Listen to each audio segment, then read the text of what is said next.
fazer uma viagem aqui hoje, dentro de um conceito, para que você compreenda o seu posicionamento em Cristo Jesus, dentro de um princípio, melhor dizendo, para que você venha alinhar o seu posicionamento em Cristo Jesus. Amém?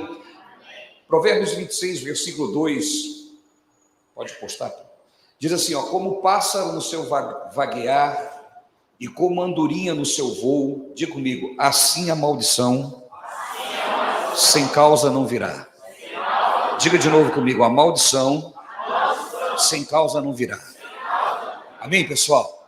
A palavra de Deus é clara nisso, que a maldição sem causa, ela não se manifesta. Agora, nós vemos na prática que existe uma parcela de pessoas que mesmo não tendo causa, eles colhem maldição. E aí, a pergunta que fica é, por que isso acontece? Sendo que a palavra de Deus está dizendo que maldição sem causa não acontece. A palavra de Deus está dizendo, a maldição sem causa não vem.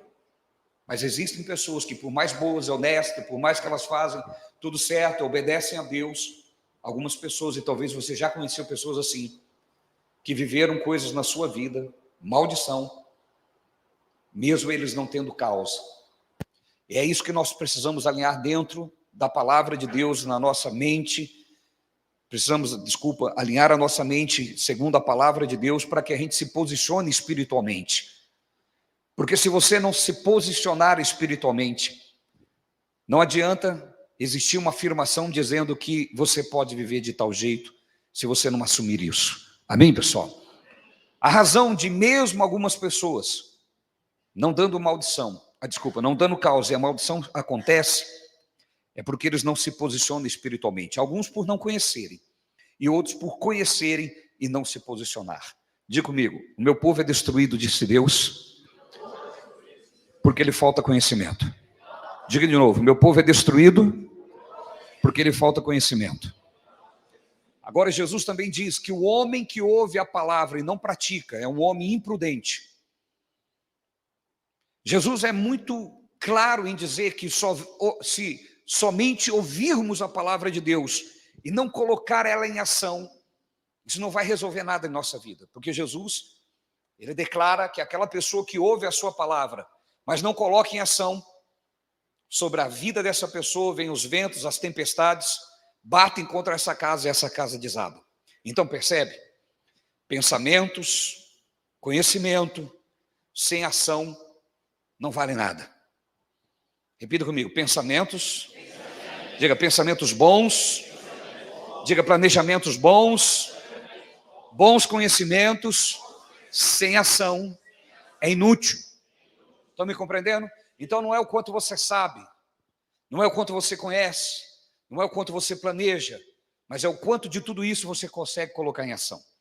Jesus, na tentação do deserto, quando ele foi tentado pelo diabo, ele mostra claramente que basta apenas 3 palavras, 3 versículos bíblicos, bem aplicado, é o suficiente para fazer com que o diabo fuja. Quando nós olhamos Jesus sendo tentado no deserto, Jesus, ele não fez campanha, ele não fez um ato profético, Jesus, ele não usou nada disso que os evangélicos hoje usam. Ele pegou 3 versículos da Bíblia e aplicou naquilo. 3 aplicação da palavra de Deus fez com que o diabo fugisse dele. O que nós aprendemos com isso? Que se você aplicar a palavra de Deus com conhecimento, fazendo da palavra de Deus verdade, o diabo não pode suportar. Então entenda, a palavra de Deus está dizendo, maldição sem causa não virá. Se você já analisou a sua vida, se você já fez um autoexame e percebe que não existe causa, mas mesmo assim existe uma maldição, você precisa se posicionar espiritualmente. Se posicionar como o quê? Como filho de Deus, como autoridade de Deus. Consegue compreender sim ou não? Nós não podemos ficar com aquele vitimismo, dizendo, Senhor, estou sofrendo, Senhor, tem misericórdia. Tem pessoas que fazem de Deus aquele, podemos dizer, amigo, aquele ombro amigo, onde a gente começa a chorar para que sejamos tidos como coitadinhos. Não aceite essa postura na sua vida. Não aceite essa postura em você.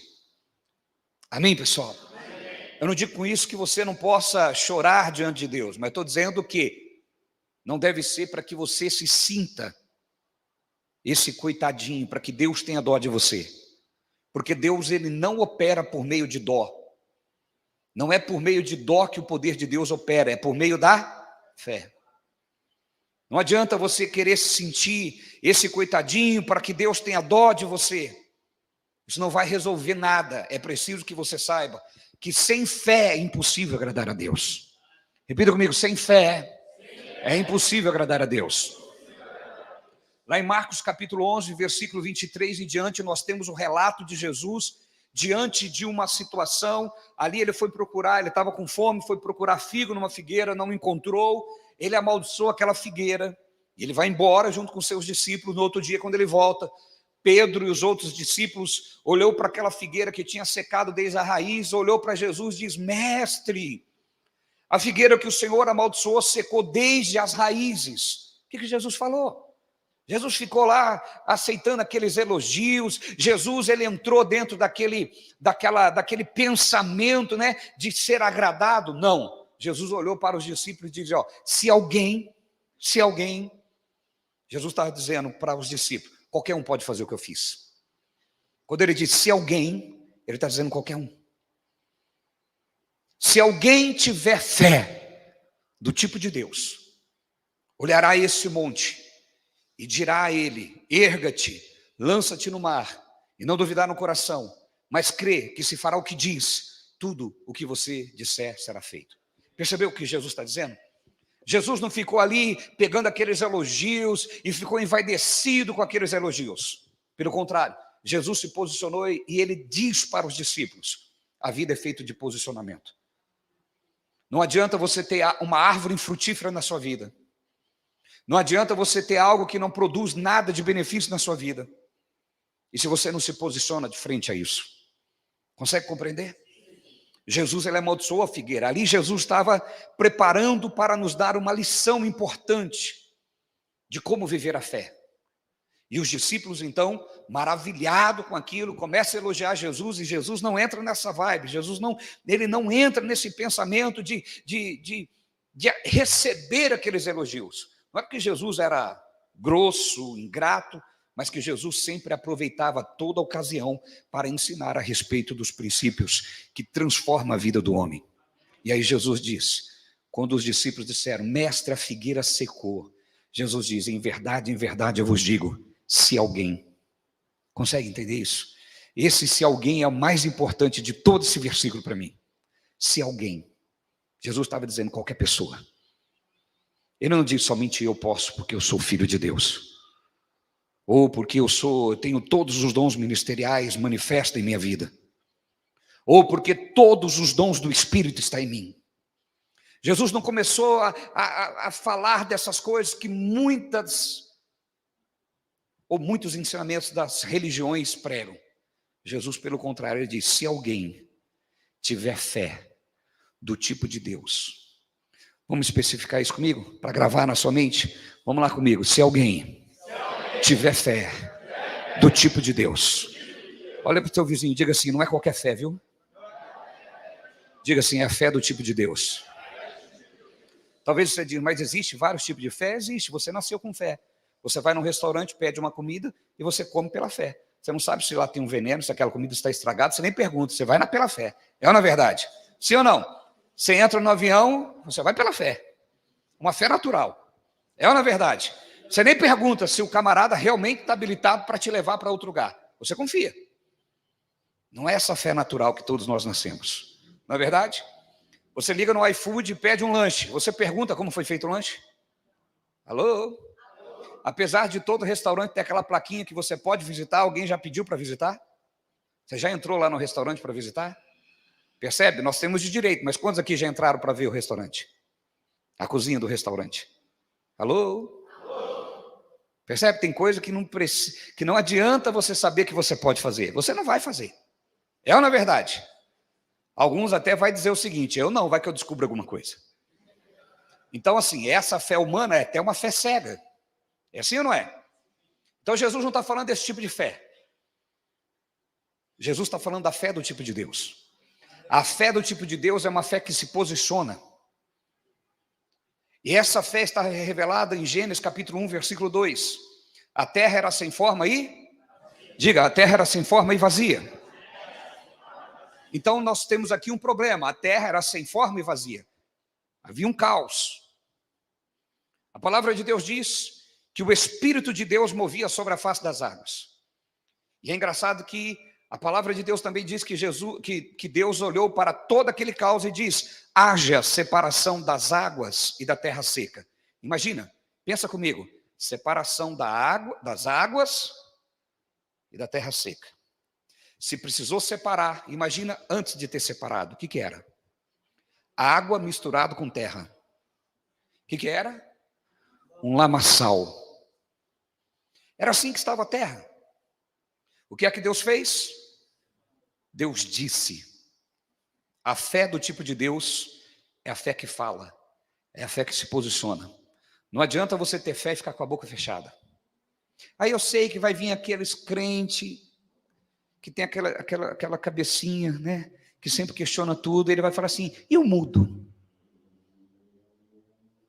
Como que ele vai falar?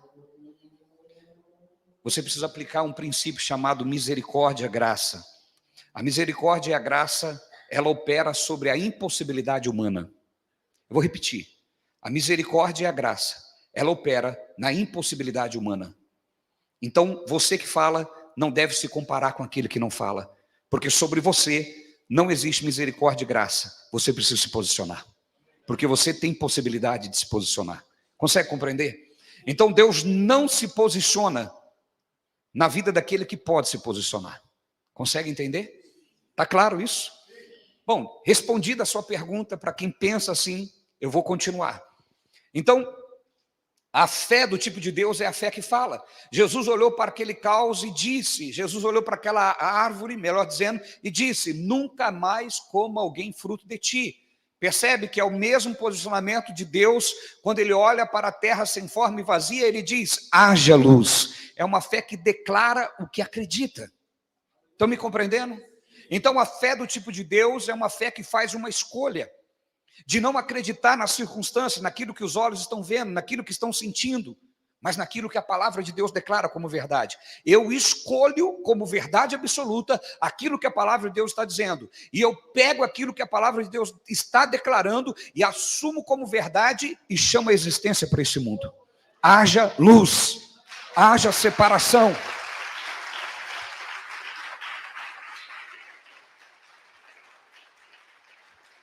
Aí eu quero que você faça um link com o que nós ouvimos agora. Maldição, está escrito lá, sem causa não virá. Amém? Se você olha para a sua vida e diz assim: não existe nenhuma causa. Não existe nenhuma causa. O que você tem que fazer? Se posicionar.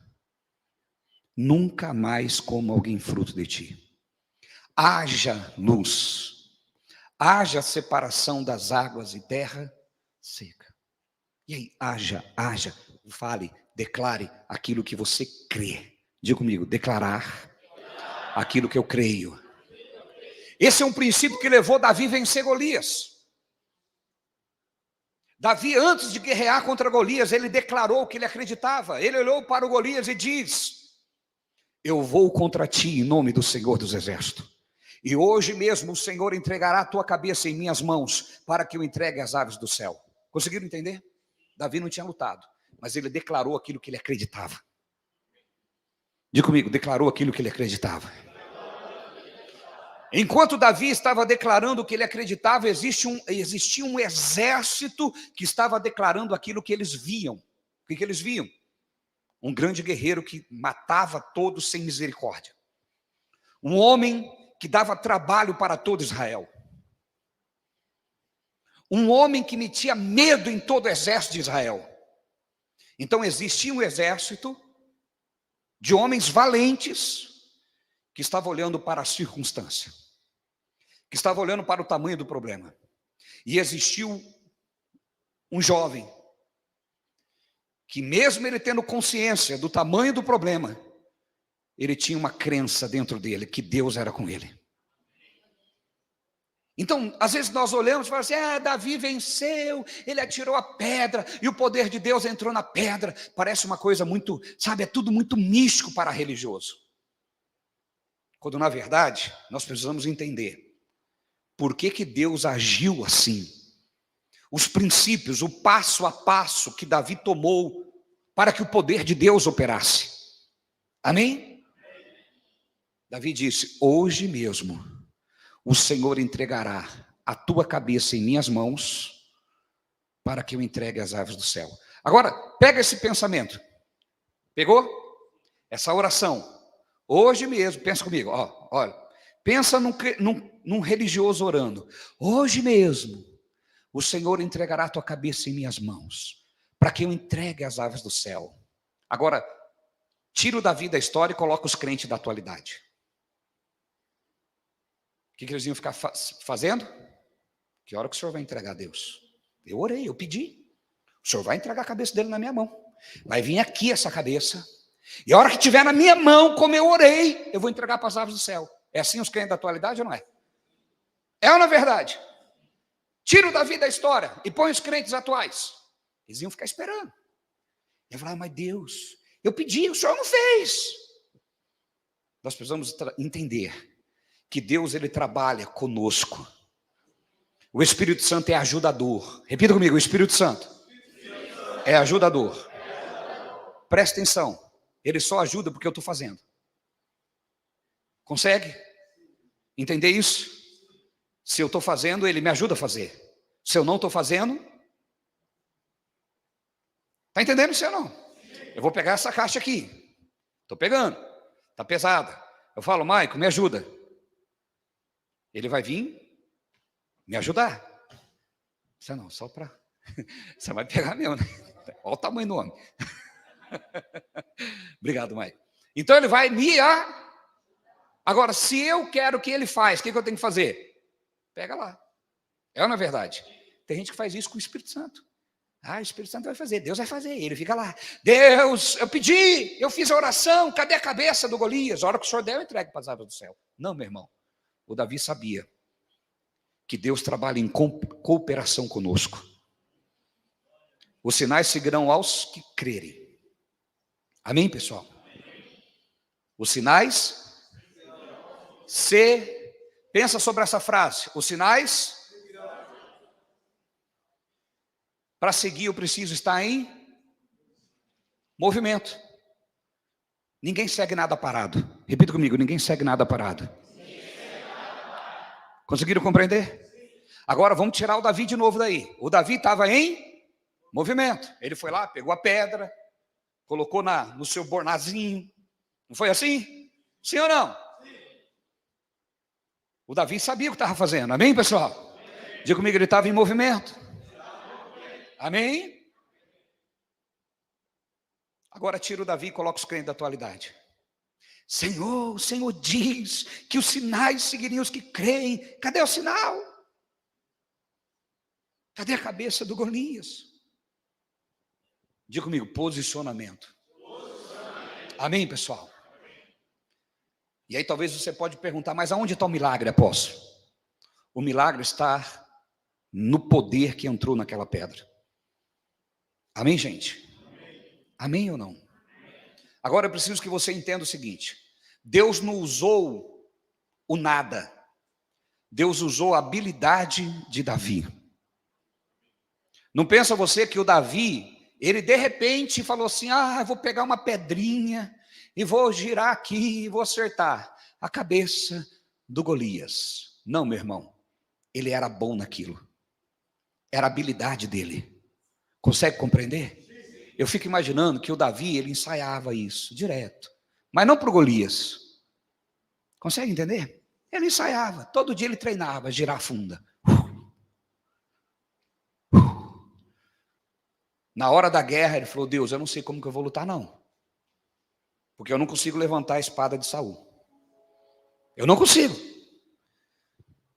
Mas usa o que eu sei fazer. Diga comigo, usa o que eu sei fazer. Diga, o que eu sei fazer. Consegue compreender? Posicionamento, é o que eu posso. Consegue compreender? E aí você já ouviu pregar essa mensagem, mas eu vou ressaltar ela para você novamente que já ouviu. O Davi não conseguia carregar aquela espada. O Saul coloca a armadura dele e o Davi nem sai do lugar, não é verdade? Não é isso que diz a Bíblia? Saul coloca lá a armadura dele, aquele peso. Davi fala: rapaz, não consigo andar com isso não, tira isso de mim. Tirou tudo. Davi ficou leve, falou: vai na pedrada mesmo. Amém, pessoal? Eu vou precisar do poder do Senhor aqui, Deus. E o Davi vai lá, tá. O gigante cai. O que ele faz? O que ele faz, igreja? Que espada? A espada que ele não conseguia nem andar. Por que agora ele conseguiu levantar a espada? Consegue compreender? Pegou a visão? Deus vai te dar força sobrenatural na hora que você estiver no meio da guerra. Na hora que você precisar daquilo que você não tem, no meio da guerra Deus te dá. Se você não entra para a guerra, não adianta.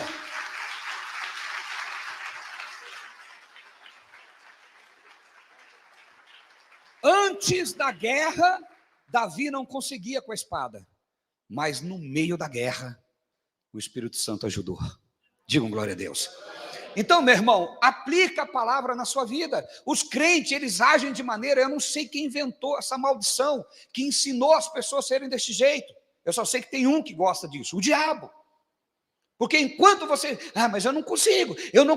Meu irmão, você não consegue até você não ir, porque na hora que você for, você vai ver o poder de Deus agindo na sua vida. Mas eu quero garantia, esqueça, se creres verás a glória de Deus. Esqueça a garantia, porque sem fé é impossível agradar a Deus. Se você quer tudo no tintim por tintim, nos mínimos detalhes, esquece. Consegue compreender? Deus vai falar para você: sai da tua terra, sai da tua parentela, da casa dos seus pais, e vai para uma terra que eu vou te mostrar. E aí? Tira o Abraão da história, põe os crentes da atualidade. Deus, eu preciso ter sabedoria também, né, pai? A gente tem que ser prudente. Os crentes hoje arrumam desculpa para falta de fé, não é verdade? A gente tem que ser prudente. A gente não pode agir assim, à torto e direito. Deus, para onde o Senhor vai mandar a gente? Qual o endereço? É assim os crentes da atualidade ou não? Diga assim: eu preciso ser. Diga: eu preciso ser o crente da Bíblia. Amém, pessoal? Talvez você vai dizer: apóstolo, mas vão me chamar de louco. Mas é para chamar mesmo. Amém, pessoal?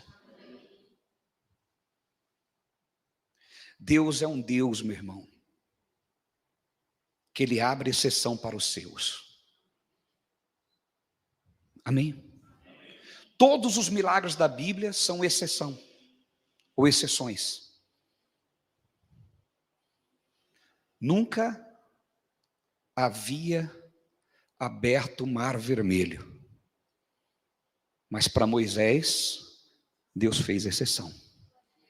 Nunca havia transformado água em vinho, mas para aquele casamento, para aquele casal, Jesus abriu exceção. Então, se você é esse crente racional que diz: como vai acontecer? Não interessa como vai acontecer, para mim vai ser exceção. Se nunca aconteceu, para mim é exceção. Diga assim: eu vou ser exceção. Diga: eu vou ser exceção. Diga: mas eu vou me posicionar. Amém? Se você não se posicionar, não queira que Deus faça, meu irmão. A força virá na hora da guerra. Na hora que você estiver guerreando. É assim. Então, se está tendo alguma maldição, apóstolo, eu tenho procurado andar na palavra, eu tenho procurado fazer tudo que a tua palavra diz, que a palavra de Deus diz, mas tem vindo maldição. Se posiciona. Se levante como autoridade. Alto lá, diabo, na minha vida, não. Na minha vida, não. Amém, pessoal? Olha o que diz. Vamos lá para Gálatas capítulo 3.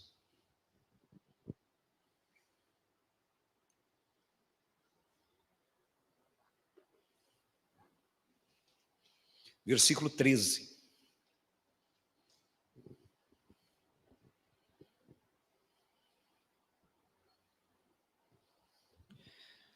Leia comigo. Cristo nos resgatou da maldição da lei.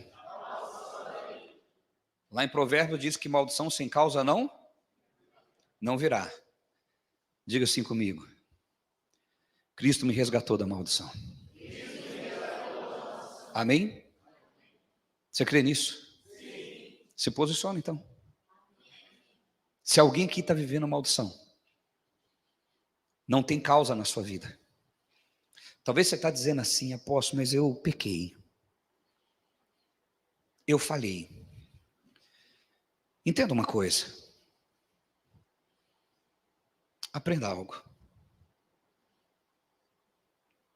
Como é o pecado para você? É um desastre? É um acidente? Ou é uma rotina? Entendeu a visão? Foi um acidente. Não é algo que eu planejo, é algo que aconteceu. Entenda bem uma coisa. Você está livre disso. Ah, eu posso pecar então, apóstolo? Calma aí que eu vou te dar uma resposta já sobre isso. Amém? Vamos ficar aqui, daqui a pouco nós vamos responder isso aí para você. Posso pecar então? Posso viver uma vida de pecado?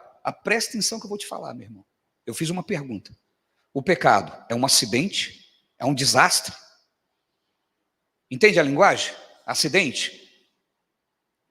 Acidente é, você sai para fazer uma viagem, você saiu de casa para ir para a praia.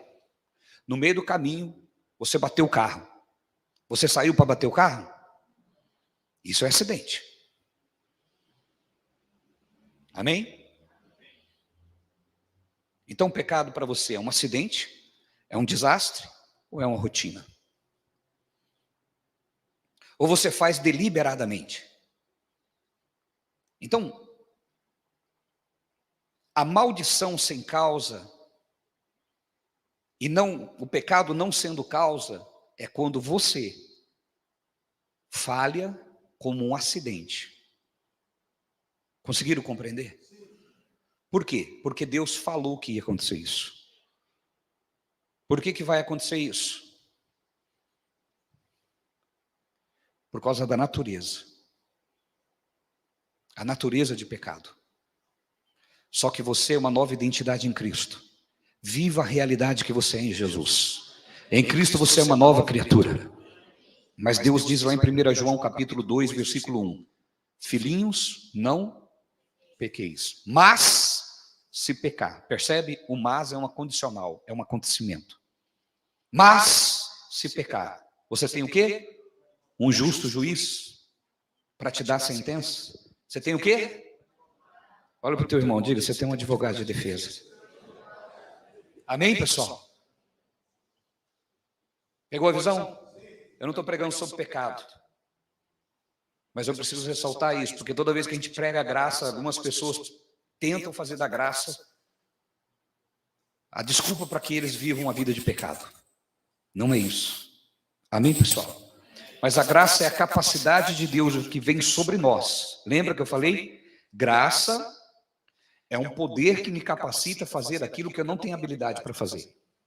Consegue compreender? Então a graça é o poder que vem sobre a nossa vida para que nós venhamos cumprir a palavra de Deus. E não é algo que nós conseguimos por méritos. Mas é um poder sobrenatural em nós. Consegue compreender sim ou não? Cristo nos resgatou da maldição da lei, fazendo-se maldição por nós. Diga, eu não posso aceitar a maldição na minha vida. Diga com autoridade, acho que você não crê nisso não. Diga, eu não posso aceitar a maldição na minha vida. Agora, eu não tenho tempo para pregar tudo isso para você. Mas eu posso te dar uma relação de maldição que você está livre. Pegue depois lá na sua casa, abra em Deuteronômio capítulo 28, do versículo 15 ao versículo 68. Você tem um catálogo de maldição que Cristo te resgatou. Está lá. Maldição da lei. Deuteronômio, livro da lei. Lá está as maldições da lei. Se Cristo me resgatou daquilo, por que eu tenho que aceitar isso na minha vida? Agora, não vai sair de forma automática. Não vai deixar de se manifestar simplesmente porque está relatado na Bíblia. A palavra de Deus diz que o mundo espiritual, ele se manifesta por meio do crer. Se creres, se, condicional, se creres, verás a glória de Deus. Amém, pessoal? Se você crer, você vai ver o poder de Deus na sua vida, a glória de Deus na sua vida. Então diga, eu preciso crer. Amém, pessoal? Crer, em poucas palavras, palavras simples, é você crer, é você lutar, combater as evidências. É você recusar as circunstâncias. Consegue entender? Cristo nos resgatou da maldição da lei, fazendo-se maldição por nós, porque está escrito, maldito todo aquele que for pendurado no madeiro. Diga assim comigo, Cristo se fez maldição por mim. Amém? Então, não aceite, meu irmão, nenhuma maldição na sua vida. Apóstolo, mas se eu estou vivendo uma vida de pecado, se eu estou fugindo daquilo que Deus tem para mim, eu estou livre da maldição porque eu estou vivendo a graça. Romanos capítulo 6, versículo 15. Você está livre do inferno, meu irmão, mas não da consequência daquilo que você está plantando. Entende as duas diferenças? Sim ou não? Pois que pecaremos porque não estamos debaixo da lei? Paulo está fazendo uma pergunta. Pecaremos porque não estamos debaixo da lei, mas debaixo da graça? De modo nenhum. Entenderam? Tem gente que, quando ouve a graça, meu irmão, você foi perdoado, você foi salvo em Cristo Jesus, o pecado não pode te dominar, você está livre de maldição, ele então entende, posso viver de qualquer jeito. Não, Paulo está dizendo, pecaremos porque não estamos debaixo da lei? De modo nenhum. Sabe por quê? De modo nenhum. Não é um esforço meu. De modo nenhum, porque existe uma natureza dentro de mim agora. E essa natureza é aquela que foi gerada através do novo nascimento. Por isso, encerro dizendo isso. Por isso, Jesus, quando foi interrogado por Nicodemos, ali Nicodemos admirado, realmente você é filho de Deus, porque ninguém pode fazer o que você faz se o Pai não enviar. E Nicodemos ali maravilhado com os milagres. Jesus olha para Nicodemos, é como se ele falasse assim, seus olhos estão no lugar errado. Necessário é nascer de novo. Necessário é nascer de novo. Você está olhando para os frutos de alguém que nasceu de novo e está admirando o fruto é consequência de algo que aconteceu. Então muitas pessoas ficam olhando para os frutos e não percebem que o fruto é natural, evidência natural de uma nova criação. Então a santidade é a evidência natural e não uma busca desenfreada para ser santo. É uma evidência natural de uma nova criação. Amém, pessoal? Eu fui recriado em Cristo Jesus. Então, naturalmente, eu vou dar frutos segundo a minha espécie. E a palavra de Deus diz que eu fui gerado por uma semente incorruptível, Jesus Cristo. Diga comigo, fui gerado por uma semente. Presta atenção, semente que gera. Diga comigo, semente que gera. Diga, eu fui gerado por uma semente incorruptível. Prestou atenção nisso? A semente gera de acordo com, aliás, o fruto é de acordo com a sua semente. Amém, pessoal? Ou a semente gera de acordo com a sua espécie. É ou não é verdade? Se eu fui gerado por uma semente incorruptível, eu sou como Jesus Cristo. Porque foi essa semente que me gerou. Olha para o teu irmão e diga assim, assuma a sua posição em Cristo. Agora, encerro dizendo o seguinte, você pode ouvir isso, entrar por aqui, sair por ali, porque talvez você não consegue acreditar que a Bíblia é a verdade. Muitas pessoas preferem acreditar que a religiosidade é a verdade, porque nós aprendemos a sofrer. Então, quanto mais difícil for, mais a gente acha que aquilo é de Deus. Nós fomos acostumados com ensinamentos que o caminho é estreito. Aí ela pensa o seguinte: o caminho é estreito, a porta também é estreita, então é difícil entrar no céu. Meu irmão, Jesus é a porta. É estreito porque não existe segunda opção, é só por meio de Jesus. Amém, pessoal? Estreito quer dizer é só por aqui, é só por Jesus. Aqueles que estão em Cristo, nova criatura é.